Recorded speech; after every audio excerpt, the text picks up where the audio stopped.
Mereka ini paling cepat mengumpulkan massa.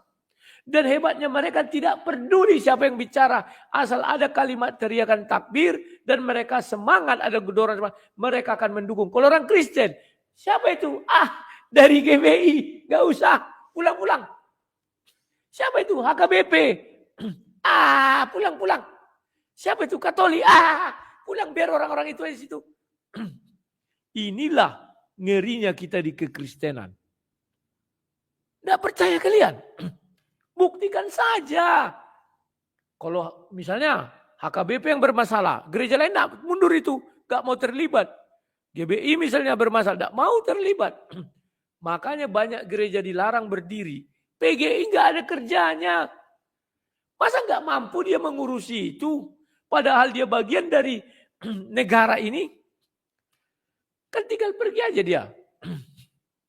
Kumpul sama forum umat beragama itu. Ini bagaimana nih bro? Masa gereja kami kalian pagar di depan itu? Yang dulu ku bilang di mana itu? Di Cilegon atau di mana itu KBP? Di Batu sampai ku bilang ini kelakuannya seperti aing ku bilang. Sampai dilaporkan aku polisi kan, di sidang, diklarifikasi aku. Ikut bapak kau suruh sini. Saya masih ingat itu. Assalamualaikum warahmatullahi wabarakatuh. Berjumpa lagi dengan Jadid HMC ya, channel yang mengedukasi dan menghibur.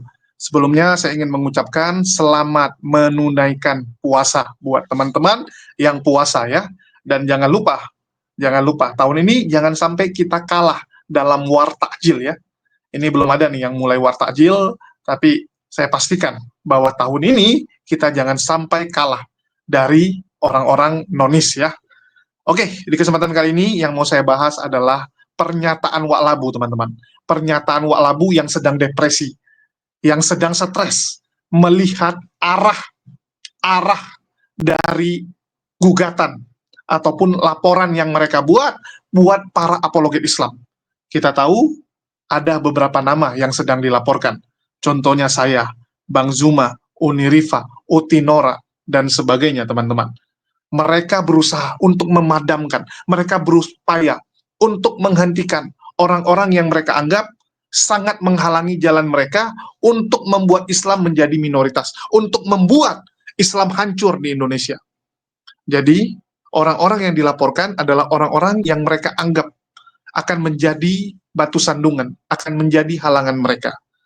Dan yang paling unik, teman-teman, bagaimana Wak Labu ini ya, teman-teman, menjadi pemain dua kaki, atau saya bilang Yudas ya, karena kalau kita bicara Wak Labu, yang pertama terlintas di otak kita tentu saja Yudas. Bahkan kalau kalian nanya sama orang Kristen, kalian nanya sama apologet Kristen, apa pandangan kalian? Satu kata untuk Wak Labu, mereka akan bilang Yudas. Karena memang Wak Labu ini punya track record sebagai Yudas. Dia sangat mengagungkan Yudas, sangat meninggikan Yudas. Bahkan bisa jadi dia adalah penyembah Yudas. Kalau yang lain mengikuti Paulus, kalau dia mungkin mengikuti Yudas. Kan begitu. Ya, mungkin. Dan apa yang ingin dia sampaikan, kita dengarkan dulu ya. Jadi dia menumpang video Bang Zuma yang sedang berorasi saat pawai obor di kota Medan kemarin, teman-teman. Jadi dia mengomentari video tersebut, tetapi dalam videonya dia selipkan sindiran dia, serangan dia kepada orang-orang Kristen yang dia anggap tidak mau tunduk kepadanya. Kita tahu ya, Wak Labu itu kan berkali-kali ingin tampil sebagai pemimpin dari orang-orang yang menjuluki dirinya apologet Kristen, atau yang kita kenal dengan Polycarpus. Wak Labu berkali-kali ingin menjadi pemimpin, ingin menjadi guru dari Polycarpus. Tetapi selalu gagal. Ya, karena memang karakter orang seperti ini nggak bisa jadi pemimpin. Yudas itu pengkhianat, bukan pemimpin, teman-teman. Pemimpin adalah orang yang bisa mengayomi, yang bisa membawa teman-temannya ke arah yang lebih baik. Orang yang egois tidak mungkin bisa jadi pemimpin. Orang egois nggak mungkin, teman-teman. Orang yang hanya mementingkan dirinya sendiri nggak mungkin bisa jadi pemimpin. Ini yang mungkin dia lupa dan perlu kita ingatkan. Ya, perlu kita ingatkan kepada dia.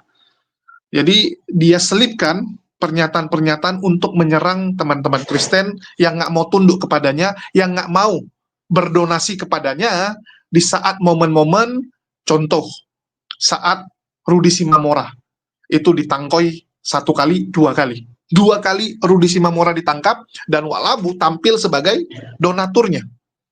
Tampil sebagai penggalang donasinya. Ya, bukan donatur, penggalang donasi. Tapi apa yang terjadi? Wak Donat. Ya, Wak Donat. Si Wak Labu ini disematkan nama Wak Donat oleh teman-teman Kristen. Kenapa bisa disematkan Wak Donat? Karena dia dianggap, ya, dicurigai bahwa dia menerap uang donasi tersebut. Dia melakukan kecurangan. Yang mampus Rudi Simamora. Donasi ke rekening Rudi Yohanes. Pertanggungjawabannya tidak ada. Tidak ada. Itulah kenapa orang-orang Kristen kasih nama dia Wak Donat. Dan ini bukan hanya masalah lapor-melapor ini, teman-teman ya. Sebelumnya, masalah rumah anak terong pun kita sudah tahu. Waktu itu saya mengkritisi dia habis-habisan, dan dari situ dia dendam ke Sumat. Dia waktu hubungi saya, dia bilang gini, lah kita kan buat konten, kenapa kamu bahas masalah rumah anak terang? Kenapa kamu serang saya masalah rumah tersebut? Saya bilang, loh, saya menyampaikan apa adanya, bahwa kamu sudah menggelapkan dan mencurangi donasi tersebut. Kamu bilang itu untuk anak panti asuhan, bahkan saya dukung waktu itu. Saya katakan kepada teman-teman Kristen, bantu. Waktu di awal-awal saya bilang bantu, kalau memang niat dia adalah untuk panti asuhan. Karena kita lihat masih banyak panti asuhan yang kekurangan. Kita lihat teman-teman Kristen kita masih kekurangan. Buktinya, kalian kalau ketik TikTok, panti asuhan live, banyak sekali panti asuhan Kristen yang nyanyi-nyanyi untuk mendapatkan gift dari para penonton. Artinya apa? Mereka masih kekurangan. Jadi kalau ada yang mau buka, kita dukung. Tapi apa yang terjadi? Uang donasi tersebut dipakai untuk membeli rumah pribadi, untuk membuat rumah pribadi, untuk membuat istana yang ada kolam renangnya gitu ya. Saya sampai bingung, panti asuhan ada kolam renang, untuk apa dia? Ternyata untuk anaknya supaya bisa berenang. Dan kita tahulah sampai detik ini, sudah 3 tahun rumah itu berdiri, tidak ada satupun anak panti asuhannya. Ya, terserah kalian lah. Kalau saya sih cuma menyampaikan, walaupun resikonya dia dendam ke Sumat ya, karena saya bongkar modusnya, saya bongkar dan saya ingatkan kepada teman-teman Kristen sehingga banyak donaturnya yang jadi sadar, ya, jadi tahu apa yang terjadi. Bahkan julukan Wak Donat itu dibuat oleh Paul Jang dan teman-teman Kristen, bukan saya. Itu kasus pertama. Kasus kedua juga terjadi lagi. Kasus kedua terjadi lagi, teman-teman. Banyak sekali. Oke, kita dengarkan dulu ya bagaimana dia menggunakan video Bang Zuma untuk menyerang teman-teman Kristen. Harus kita akui, dana mereka tidak berseri. Harus kita akui. Mereka sekali ngomong, kawan-kawan, mari kita kumpulkan dana untuk perjuangan. Tidak ada itu yang ribut. Tidak ada itu yang curiga. Weh, nanti kau makan. Kalau orang Kristen sudahlah. Kawan-kawan, mari kita dukung perjuangan si Dosma, misalnya gitu. Langsung curiga itu. Woi, jangan kau kasih berapa kau kasih? Kau kasih berapa? Wah, ini laporan, nanti dimakannya itu. Dikeluarkannya itu. Oh, dikorupsinya. Siapa yang mengapain? Oh, alah. Buset dah. Paham kalian? Itulah sakitnya kita di Kristen ini, kawan. Kenapa? Karena hanya di ajaran Kristen ada Judas. Di ajaran Islam gak ada Judas. Yang ada sih, siapa namanya itu ya? Yang dilempari sampai hari ini makamnya itu Abu Lahab. Jabu Lahab atau Abu Lahab. Itu yang ada. Dia bukan pengkhianat tapi lawan atau orang yang membenci. Ingat kata pepatah. Ya, idegium misalnya. Lebih baik kita duduk semeja dengan orang musuh kita daripada dengan pengkhianat. Lah, di Kristen ini karena ada ajaran Judas, ada di dalam diri kita ini semua, kawan. Setiap ada kawan mau berjuang, baru mau didukung, langsung si A curiga, si B curiga, si C curiga. Langsung dikeluar-keluarkan. Artinya apa? Kawan ini mau berjuang, mau kita dorong, gak jadi berjuang. Karena tidak ada yang mendukung dan tidak ada yang mendorong.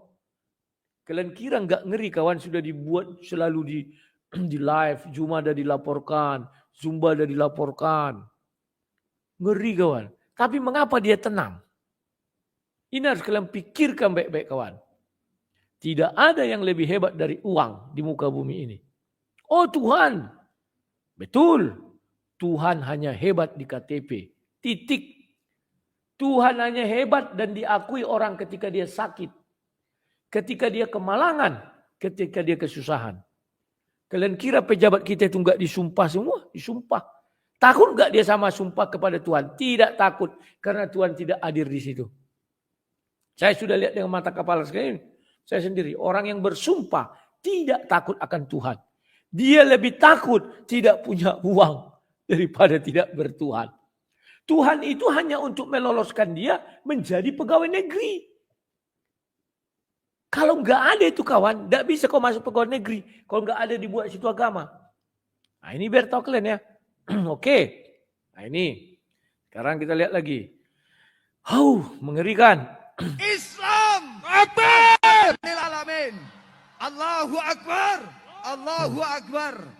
Sahabat-sahabat yang dimuliakan oleh Allah, momentum pawai obor dalam rangka menyambut bulan suci Ramadan tahun 1446 Hijriah sungguh memiliki nilai-nilai filosofi yang sangat islami.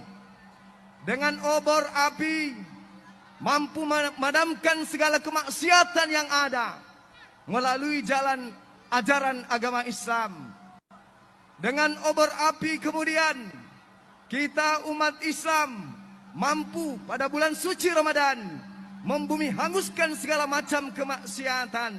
Ya, orang Kristen itu suka curigaan. Dikit-dikit nuduh orang korupsi. Karena di Kristen itu ada Yudas. Ini satu pengakuan yang luar biasa jujur. Ya, dia bilang kalau ada orang yang mau berjuang, yang lain langsung curiga. Ya, tidak ada yang lebih hebat dari uang. Tuhan itu nggak ada kalau dibandingkan dengan uang. Nah, itu kamu. Itu kamu. Kalau kami nggak seperti itu. Mau seberapa banyak uang kamu, selama Allah di pihakku, selama Allah berkehendak, tidak terjadi rencana jahatmu, tidak akan terjadi. Itu bedanya kita dengan mereka. Kita punya Allah. Kamu punya uang, silakan. Terbukti, dengan segala uang yang sudah dia keluarkan untuk mencelakai saya celaka nggak? Tidak. Kenapa? Karena Allah masih melindungi saya. Allah masih mau saya ada di jalur perjuangan ini. Itu bedanya kita dengan mereka. Kalau mereka tuh kan dikit-dikit ngandalkan uang. Ya. Dikit-dikit ngandalkan uang, semua ngandalin uang. Nah, ini yang diakui oleh Wak Labu tadi kan. Kalau dibilang orang Kristen curigaan, saya rasa semua agama pasti ada orang yang curigaan. Tapi bagaimana kita meyakinkan mereka? Betul tidak? Kita kenal nih sama si A, si B, si C.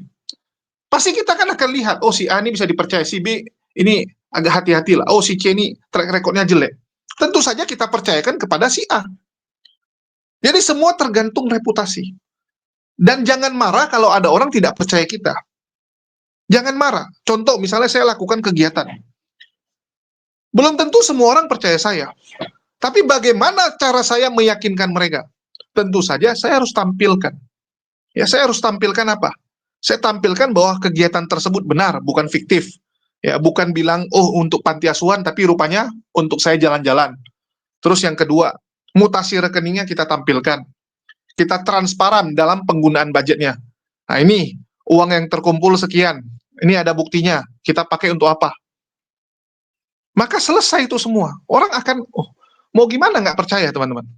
Yang nggak percaya pun akan jadi percaya, kan begitu? Nggak ada orang ucuk-ucuk percaya kita teman-teman. Bullshit. Tapi bagaimana cara kita meyakinkan orang tersebut, itu yang paling penting. Bagaimana supaya orang tersebut jadi yakin sama kita? Ya kita harus tunjukkan gitu. Jangan nyalain orang lain aja kerjanya.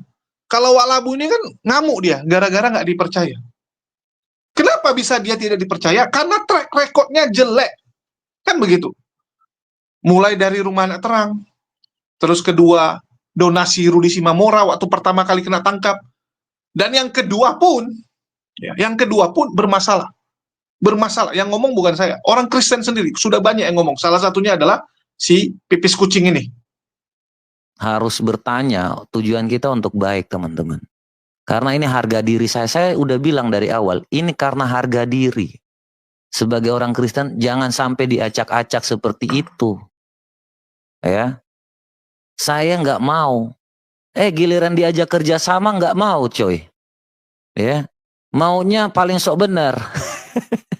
Giliran kalau dikritik masih aja anggap paling benar, ngomong langsung nama orang.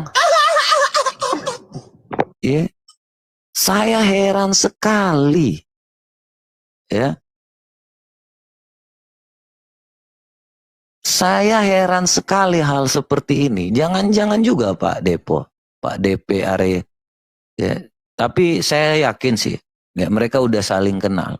Jadi kita nggak perlu keraguan, tetapi hal seperti ini ya, apa yang harus dilakukan oleh kita itu minimal berhikmat. Ya, jangan kaulah orang lagi susah kau manfaatkan, kumpulin duit. Woi bom, dengarin saya ini.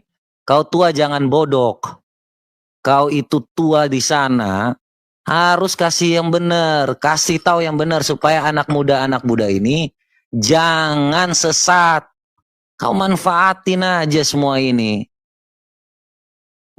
Ku kasih tahu ya, yang tua-tua ini jangan bodoh. Jangan kau tua karena miskin. Ya, kerja yang benar. Ini hal-hal seperti ini masih manfaatin lagi orang lagi susah. Kerja yang benar. Dikasih tahu ngeyel aja. Seolah-olah kalian ini tua jadi paling benar. Nggak ada yang jadi Tuhan di sini. Bagi kalian itu bagiku kalian itu masih anak kecil yang nggak ngerti apa-apa. Ya. Jangan kalian pikir kalian umur tua tapi otaknya bodoh sama aja. Saya nggak peduli. Saya nggak suka dengan orang-orang bodoh yang memanfaatkan orang lagi derita, memanfaatkan hal-hal seperti ini. Bom tantang debat bang, debat apa? Bisanya apa bom? Nggak usah kayak gitu bom. Ya. Anda kalau jadi pendeta tuh menginjil, bukan debat. Ya. Ini contoh pendeta-pendeta yang lain. Kalau memang mau debat, jangan kau ketawa-ketawa kayak orang gila bermegah diri di situ. Ya. Oh, debat saya di sini siapa yang paling hebat di sini? Gak ada pendeta yang ngomong kayak gitu loh. Baru Anda saya dengar bermegah diri karena baru tahu firman Tuhan. Ya. Boleh kau bermegah diri di situ. Ya. Kau lihat siapa yang paling hebat di sini? Saya ini bukan basicnya teologi ya. Pendeta itu sibuknya nginjil, bom. Ya. Jadi kalau kau ngomong tentang jangan-jangan kau udah dipecat lagi gara-gara debat. Beda dengan yang diutus. Seperti Pak siapa kemarin ya itu udah ada yang bagian ilmu perbandingan agama. Pendeta tuh sibuk nginjil. Jadi dikasih tahu, dengerin. Ngomong kau bermegah diri seolah-olah kau paling hebat di sini. Ngapain kau? Ya. Bom ngomongin PC The King barusan di live-nya. Saya tahu dari tadi saya juga dengerin si Bom ini. Ya, Pak Bom ya. Ingat, tua tapi jangan bodoh. Ya, sekarang tuh semua tuh udah terbuka Pak Bom. Ya. Jangan seolah-olah Anda itu udah tua, udah paling benar. Enggak. Saya harus mengoreksi Anda. Ya, supaya Anda tahu diri. Ya. Gak usah kau ngomong-ngomong seperti ini lagi. Ya. Apa yang saya sampaikan itu untuk kebaikan Anda. Supaya jangan semua orang, ini sudah banyak masukan loh. Ya. Apa tuh? Nih, apa? Si Bom.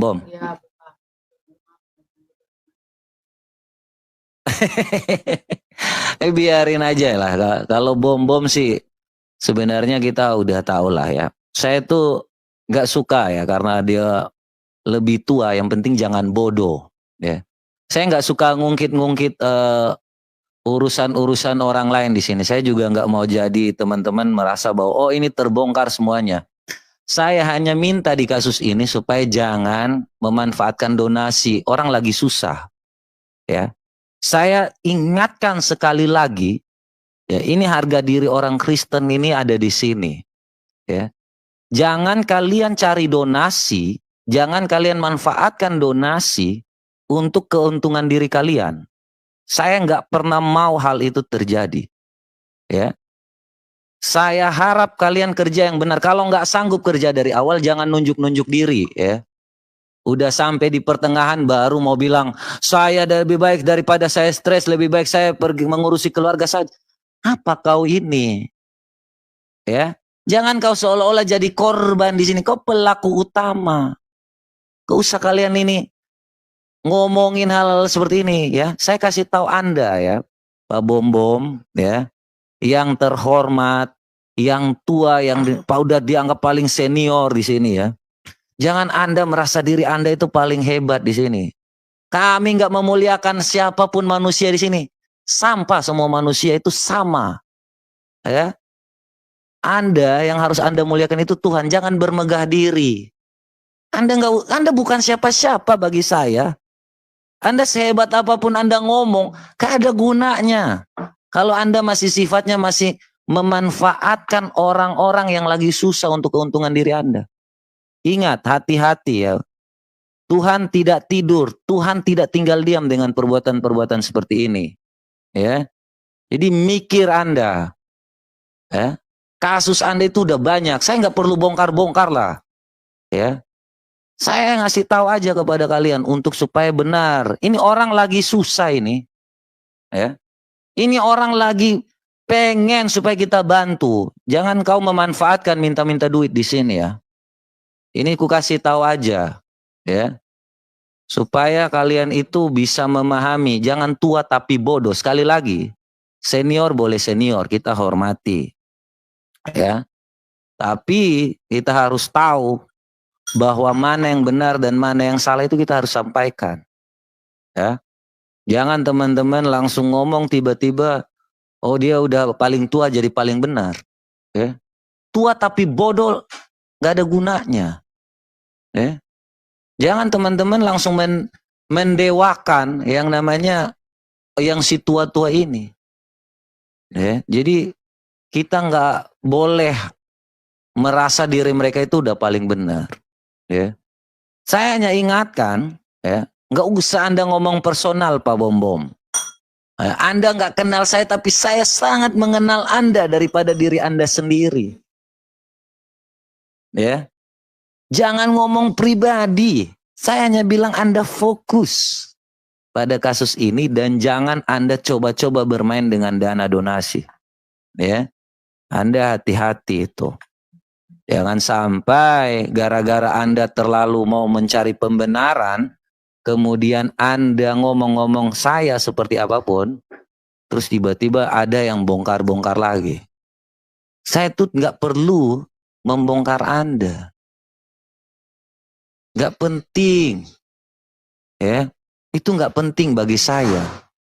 Tapi jangan sampai ada yang mengatakannya sendiri. Ya, itu hati-hati Anda. Jadi sampaikan ya, ini yang terakhir ya. Anda kalau nggak rubah ini, besok saya kejar Anda lagi. Ya, sampaikan kepada Rudy, ya. Anda nggak liatin ini. Ya, Anda nggak rubah judul ini, besok saya kejar Anda lagi. Sudah sampai mana Anda? Ya, sudah sampai di mana Anda kerjanya? Anda jangan macam-macam dengan saya. Anda nggak kenal saya, tapi saya tahu apa yang Anda lakukan di dalam kehidupan ini. Nama Anda lengkap, semuanya lengkap, itu saya cukup tahu lah ya. Saya tinggal di luar, tapi saya sangat mendapatkan informasi itu dengan mudah. Ya, kemarin si Bom bilang, ini ada lagi ya. Kemarin si Bom bilang, kasih gift ke saya untuk anak Batak. Orang lagi susah lu ngomongin. Ya. Mana dicari bom-bom kamu? Mana bom-bom nih?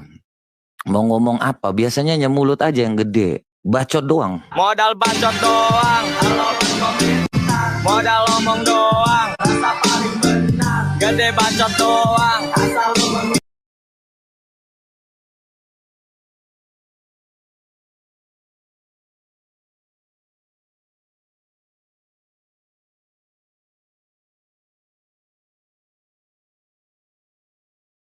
Ke debat-debat ya sebenarnya.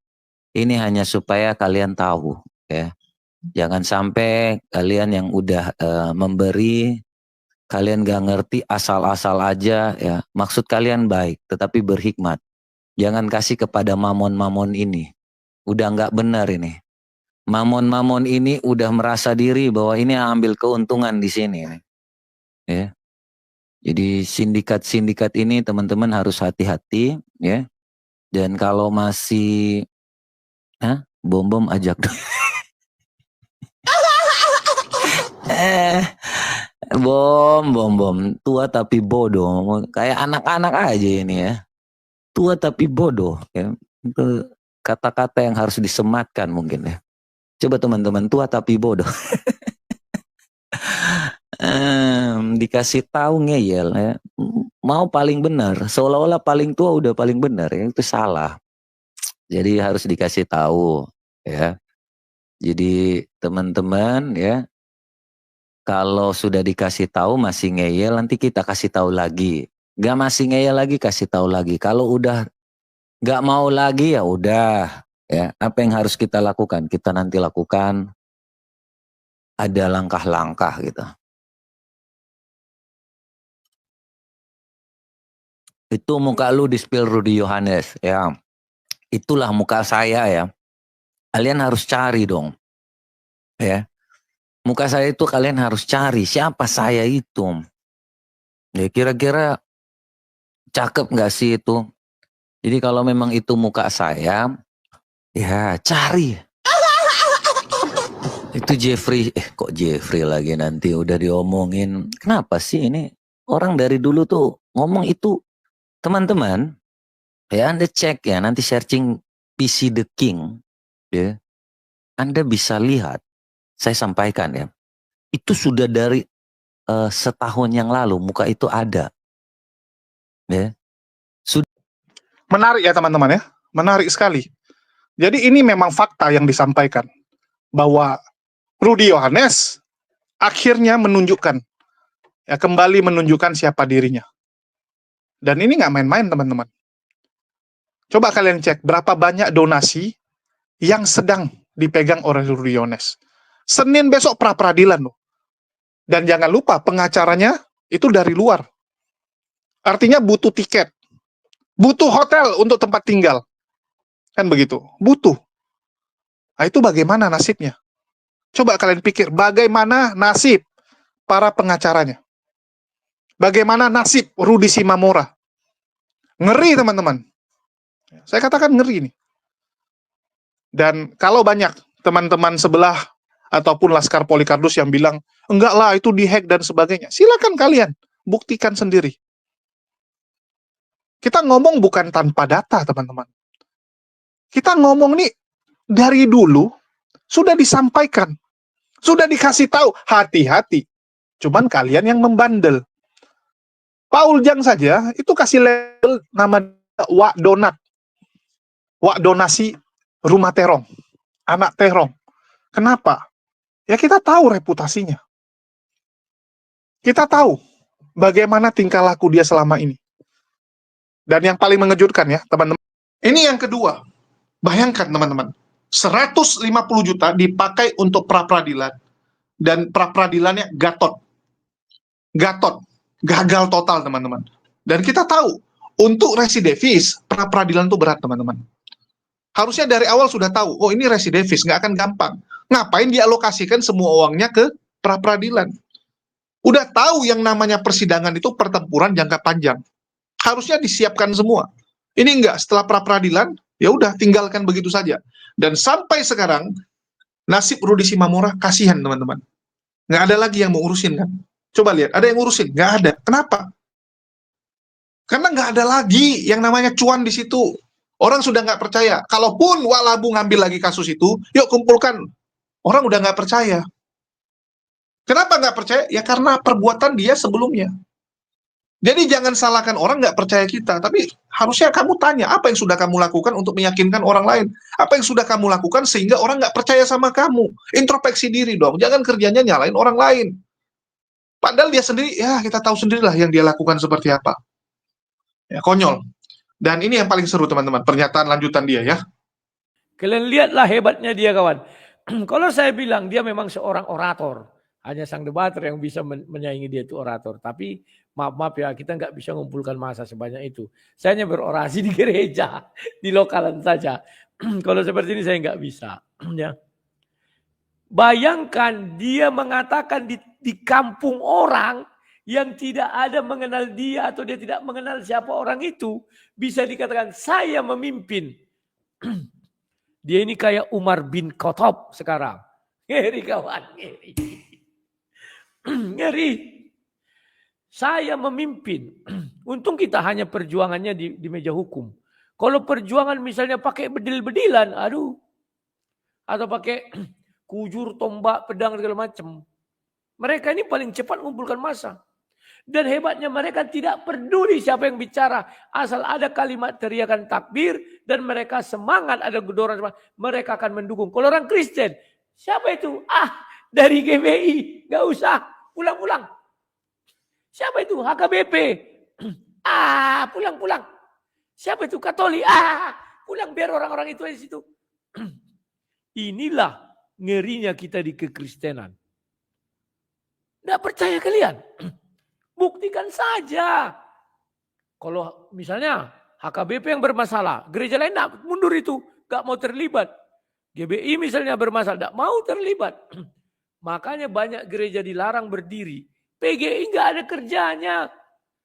Masa nggak mampu dia mengurusi itu? Padahal dia bagian dari negara ini. Kan tinggal pergi aja dia. Kumpul sama forum umat beragama itu. Ini bagaimana nih bro?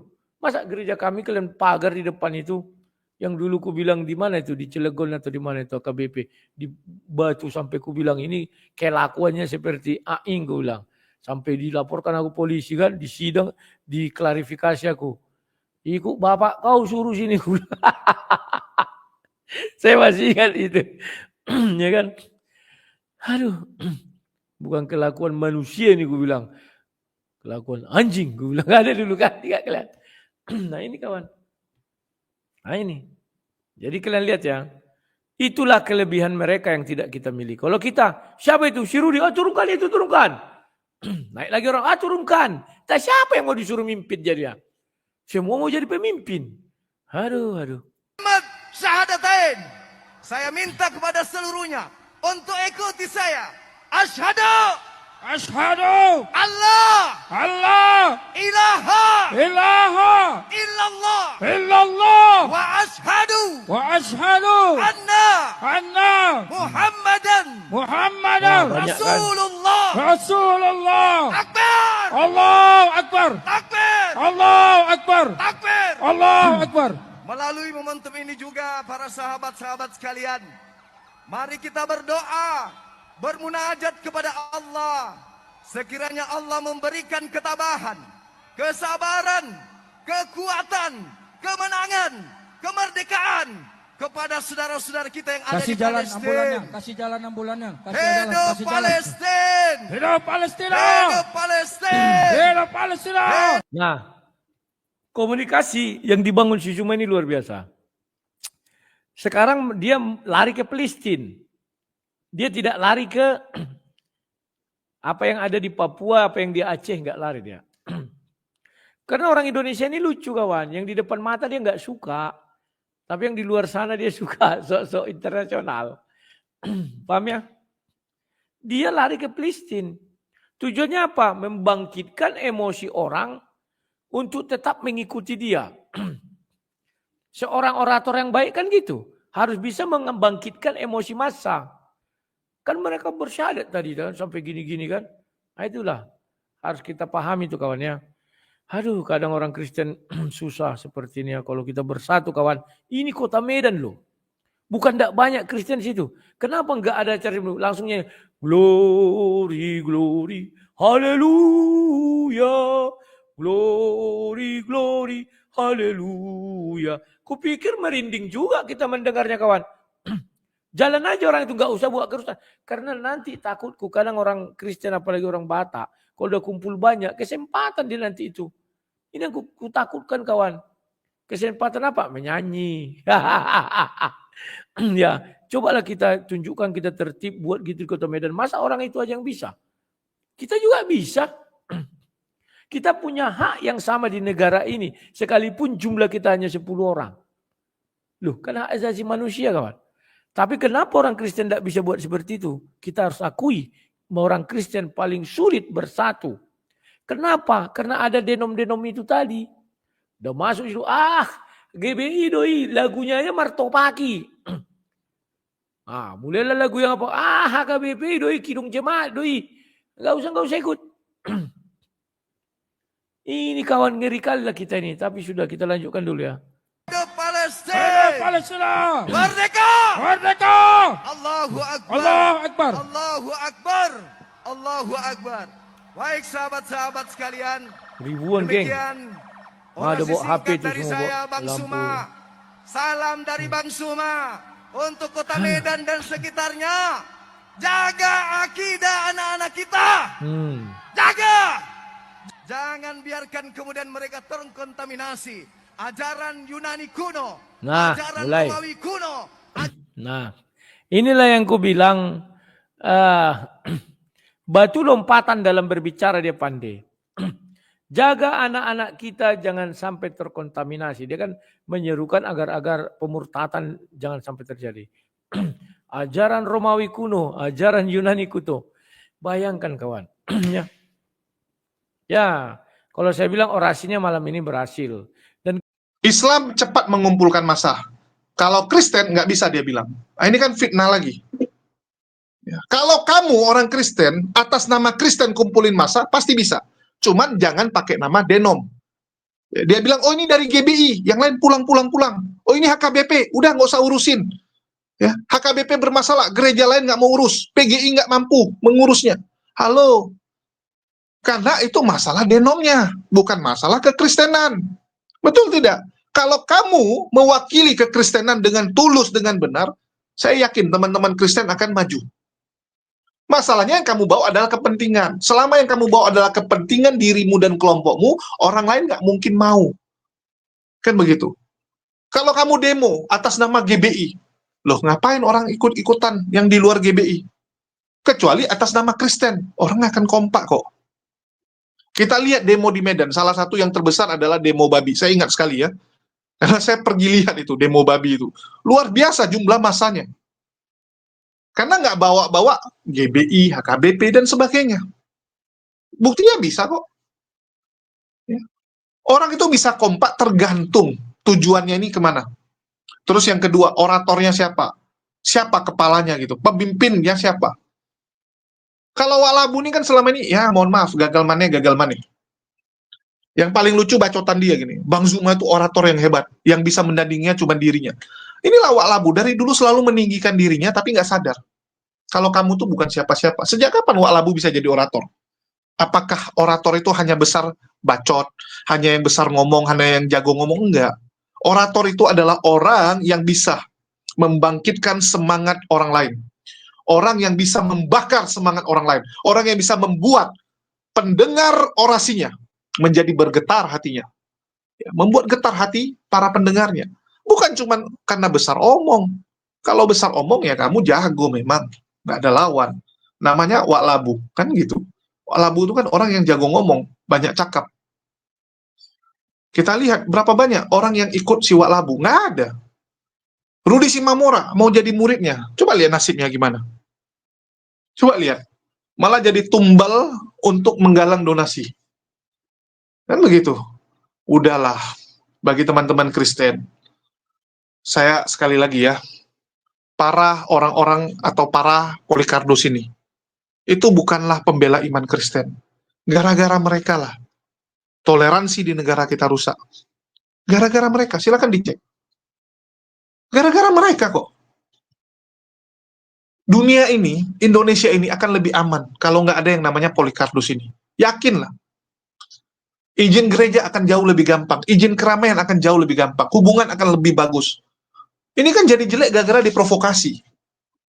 Gara-gara ada yang menungganginya. Ada orang yang punya kepentingan. Sengaja bentrokan. Kenapa?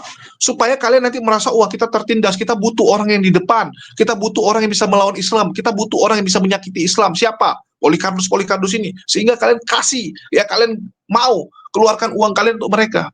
Itu tujuannya. Untuk apa saya bilang? Untuk apa sih? Iman masing-masing. Urusin iman masing-masing. Ngapain urusin iman orang? Betul tidak? Kalau Polikarpus kan kerjanya bahas iman orang lain. Contoh Edis. Kalau ditanya imannya, bingung dia.